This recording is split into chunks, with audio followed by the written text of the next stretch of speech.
Vale, pues voy a borrar esta pizarra y vamos a comenzar con la sección 6.4. Es una sección que es, es breve, no es una sección larga, tiene pocas cosas que sean importantes, que son preguntas o bien de teoría, son cosas que os pueden preguntar o bien de teoría o bien de aplicar una fórmula, ¿de acuerdo? No son cosas demasiado difíciles de responder en los exámenes, pero que hay que saber bien. Y, y bueno, vamos con ello. Parte 6.4, vamos a ponerlo aquí, 6.4, número de condición.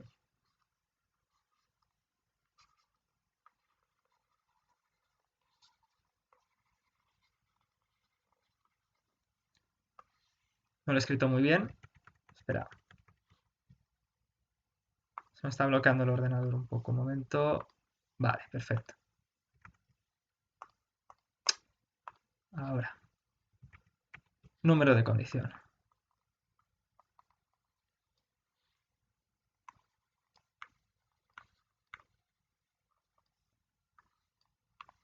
Bueno, aprovecho para recordar la primera práctica de MATLAB que habéis calculado ya números de condición de matrices, ¿no?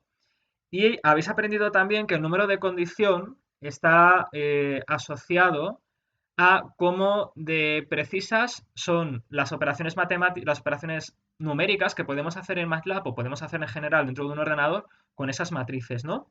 Habéis visto que si una matriz tiene un número de condición muy alto, entonces eso es un problema porque significa que cuando calculemos el determinante de esa matriz o invertamos esa matriz o la usemos para resolver un sistema de ecuaciones lineales, vamos a obtener resultados muy poco precisos, resultados muy lejanos del resultado analítico del resultado real del ejercicio, ¿de acuerdo? Si lo resolvemos de forma numérica. ¿Eso a qué es debido? Pues es debido a que en los ordenadores nosotros no podemos representar todo el conjunto de los números reales, sino que solamente podemos representar un subconjunto de todos los números reales, que es aquel conjunto de números reales que nosotros podamos representar con 64 bits, ¿no? En los ordenadores modernos de hoy en día, que son casi todos de 64 bits. ¿Vale? Entonces, ¿cómo medimos nosotros el grado de precisión con el que podemos operar con una matriz numéricamente o de otra forma, de formas aproximadas, formas en las que se puedan introducir errores en los números, eh, sin provocar grandes errores en los cálculos? Pues nosotros medimos eso a través del número de condición de una matriz, ¿de acuerdo?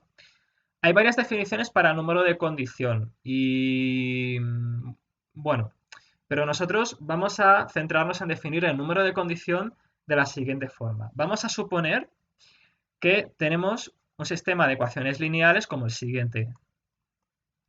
A por X igual a B, donde A es una matriz rectangular general de tamaño m por n y B es un vector columna de coeficientes independientes, ¿no? Nosotros tenemos esto, ¿vale? Ahora, vamos a imaginarnos que nosotros al vector B le introducimos una perturbación, ¿de acuerdo? Introducir una perturbación significa que al vector B de coeficientes independientes le sumamos un vector delta de B formado por perturbaciones, ¿no? Imaginaos un experimento. Nosotros tomamos unas medidas de un experimento que formaría nuestro vector columna B, pero imaginaos que en esas medidas se producen errores. Hay errores en los experimentos, medimos mal y por lo tanto no estamos midiendo las variables reales de nuestro sistema, el sistema que estamos midiendo, sino que estamos tomando medidas equivocadas. Estamos tomando unas medidas que tienen un cierto error. Pues nosotros a ese error lo codificamos como delta de B, ¿de acuerdo? Ahora nosotros tenemos este vector de coeficientes independientes, ¿de acuerdo? Entonces, ahora lo que nosotros queremos hacer es, vale, nosotros la matriz de coeficientes no varía, la matriz de coeficientes A sigue igual, solamente variamos el vector de coeficientes independientes, ¿vale? Es así como vamos a definir el número de condición aquí. Lo que nosotros ahora queremos cuantificar es, si nosotros introducimos una perturbación en el vector B, ¿cómo nos va a variar la solución que nosotros obtengamos a través del sistema AX igual a B? ¿Vale? Es decir, si nosotros introducimos artificialmente esta perturbación en el vector B, ¿Qué perturbación se va a producir en la solución del sistema al resolver a por x igual a b más delta de b? Esto es lo que nosotros queremos cuantificar, ¿vale? Queremos cuantificar cómo va a ser esta perturbación. ¿Por qué? Porque imaginaos, si nosotros tomamos unas medidas en un experimento con unos errores, pues puede ser que tengamos suerte y la solución no cambie mucho con respecto a la solución correcta, a la solución esperada, pero también puede pasar lo contrario. Puede pasar que aunque nosotros los errores de medida sean muy pequeños, al resolver el sistema x igual a b, se nos produzcan unos errores delta de x muy grandes en las soluciones. Eso es lo que nosotros queremos cuantificar. ¿Y de qué depende eso? Pues depende de la matriz A, ¿de acuerdo? El cómo sea la matriz A, del cómo sea la matriz A depende que se vayan a cometer errores más grandes o más pequeños al introducir una perturbación sobre el vector de coeficientes independientes, ¿de acuerdo? Y a esos errores, al tamaño de esos errores con respecto al tamaño de las perturbaciones de los errores que yo induzco en el vector B, es lo que nosotros cuantificamos con el número de condición, ¿de acuerdo? Es para esto para lo que definimos el número de condición. En general, nosotros queremos responder a la pregunta de cuál es el delta de x inducido por el error introducido en el sistema delta de b. Esto es lo que nosotros queremos cuantificar. Y ahora, gracias al número de condición, nosotros podremos definir una cota superior.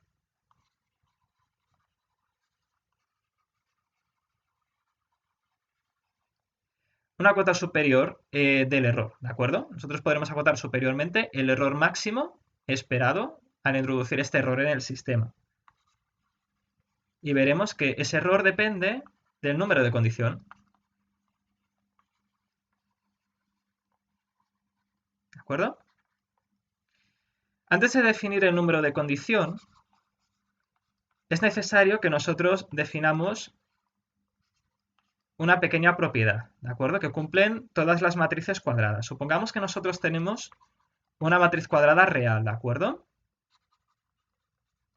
Nosotros tenemos esta matriz cuadrada real. Por cierto, vamos a definir el número de condición solo para matrices reales, ¿vale? Porque son las matrices con las que vamos a trabajar.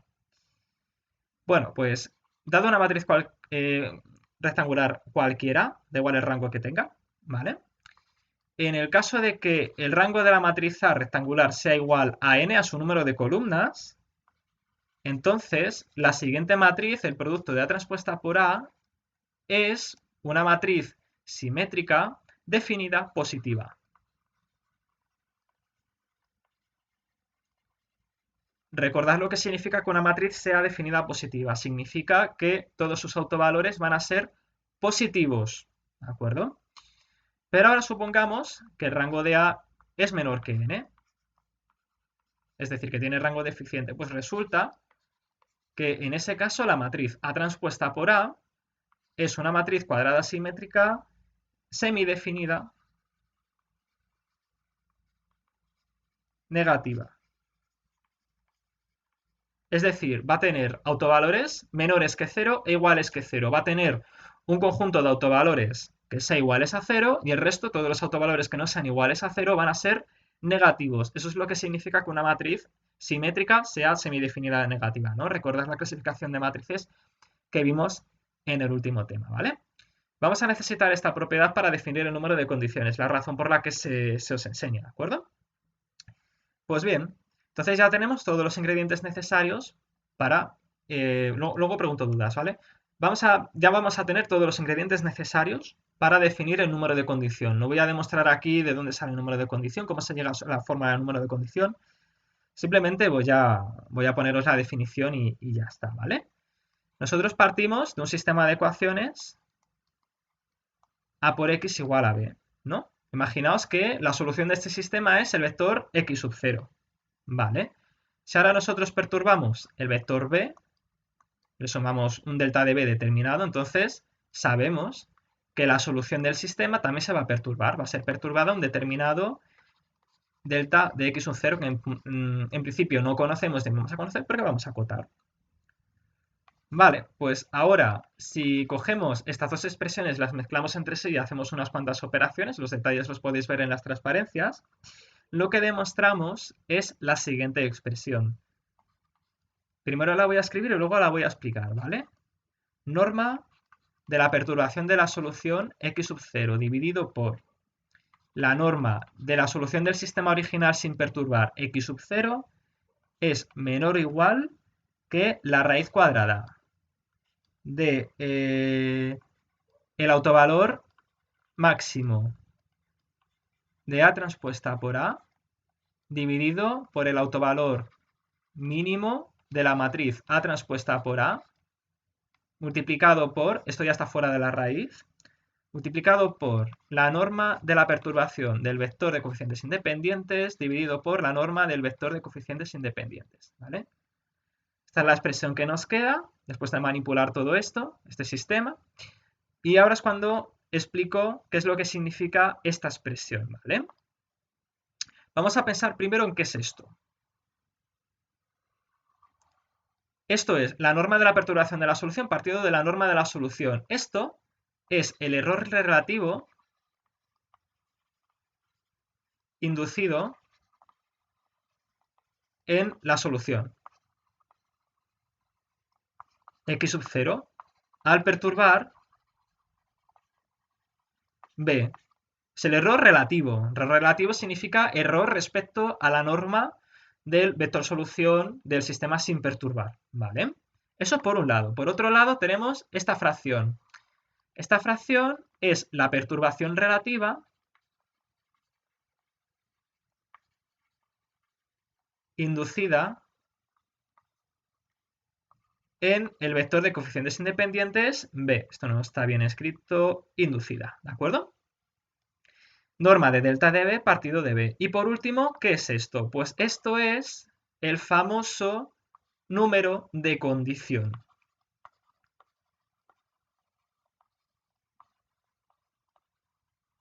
Al que vamos a llamar C sub 2 de A.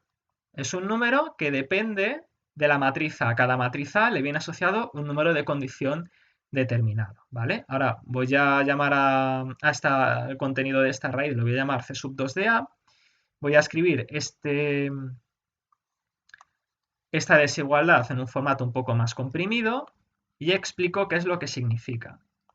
Tenemos que el error relativo en la solución va a estar acotado superiormente, va a ser menor o igual que el número de condición C sub 2 de la matriz A multiplicado por la perturbación relativa inducida sobre, perdón, esto es delta de B, sobre el vector B.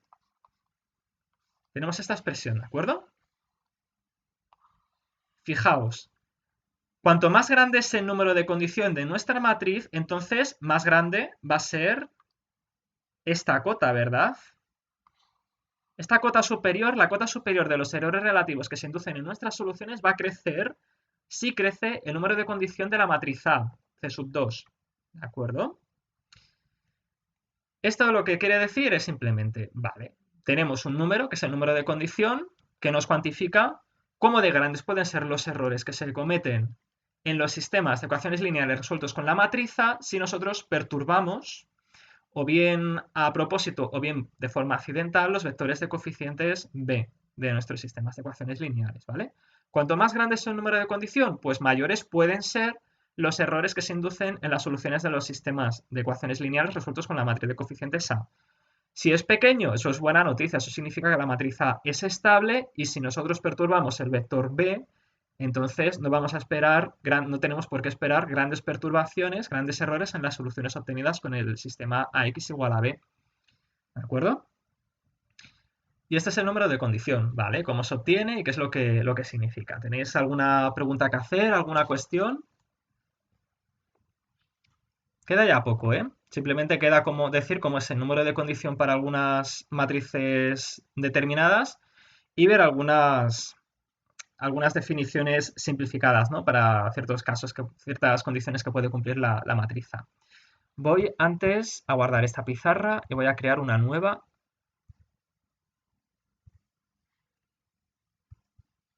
3.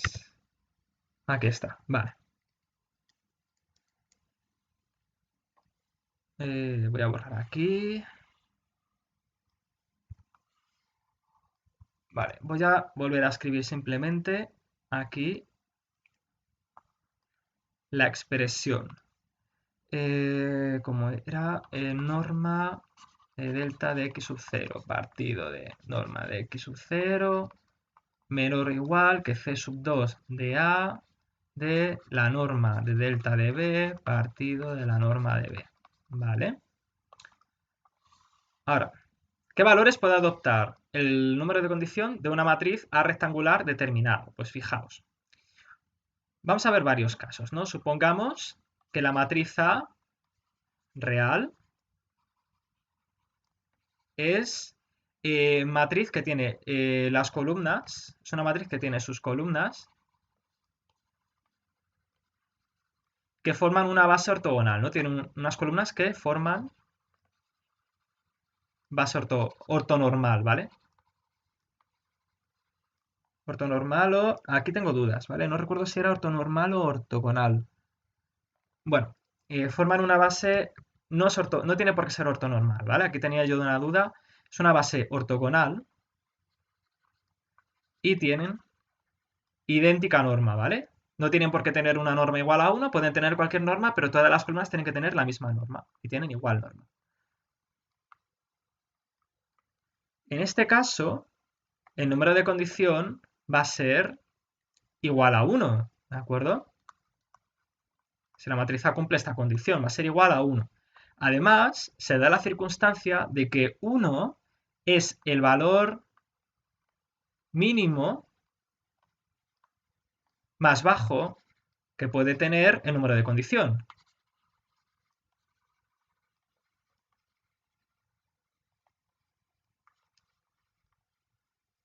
El número de condición, como muy poco, como mínimo, debe tener un valor igual a 1, ¿de acuerdo? Eso significa que de todo el conjunto de matrices que existe, las matrices mejor condicionadas de todas, las matrices más estables, tienen número de condición igual a 1, ¿de acuerdo? Si esas son matrices cuyas columnas forman una base ortogonal y tienen igual norma, ¿vale? Estas matrices son las matrices que tienen la norma más pequeña de todas, norma igual a 1. Ahora vamos a ver qué es lo que ocurre si A es una matriz... Me va un poco lento el ordenador.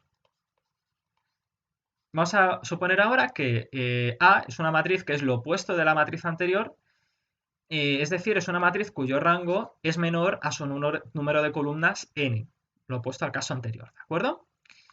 En este caso, si el rango de la matriz A es menor que el número de columnas que tiene, entonces lo que va a ocurrir es que el número de condición C sub 2 de la matriz A va a tender a más infinito. ¿Y esto por qué ocurre? Pues ocurre por la siguiente razón.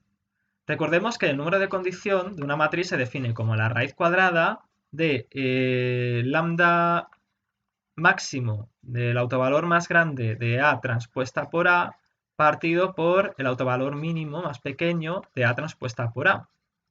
¿Vale? Si el rango de A es menor que n, entonces recordar por la propiedad que hemos visto antes, recordad que eso significa que la matriz A transpuesta por A va a ser semidefinida negativa. Eso significa que entre sus autovalores va a haber algún autovalor que sea igual a 0. ¿De acuerdo? Por lo tanto, ¿cuál va a ser el autovalor más pequeño en valor absoluto de esa matriz? 0. ¿De acuerdo? Por lo tanto, esto va a tender a infinito, ¿de acuerdo? Esto va a tender a infinito. Y eso lo que nos está diciendo, lo que nos dice cuando el número de condición de una matriz se hace muy grande, lo que quiere decir es que esta cota superior también se hace muy grande. Y eso significa que, aunque nosotros metamos perturbaciones muy pequeñas en el vector de coeficientes independientes B, los valores de las perturbaciones que se pueden inducir en la solución del sistema AX igual a B pueden ser muy grandes, aunque esta perturbación sea muy pequeña. ¿Vale? Eso significaría que la matriz A es una matriz muy inestable, con la cual es muy peligroso trabajar, porque está muy mal condicionada. ¿De acuerdo? En general, para cualquier matriz tenemos que el número de condición de A va a estar siempre contenido en el intervalo 0 más infinito. Uy, perdón, 0 no. en el intervalo 1 más infinito, ¿vale? En general siempre va a estar contenido en este intervalo, ¿vale? Desde 1 hasta más infinito. Entonces, a matrices que tienen valor de número de condición muy pequeño se las llama bien condicionadas. Matrices bien condicionadas, que quiere decir que son matrices muy estables, ¿de acuerdo?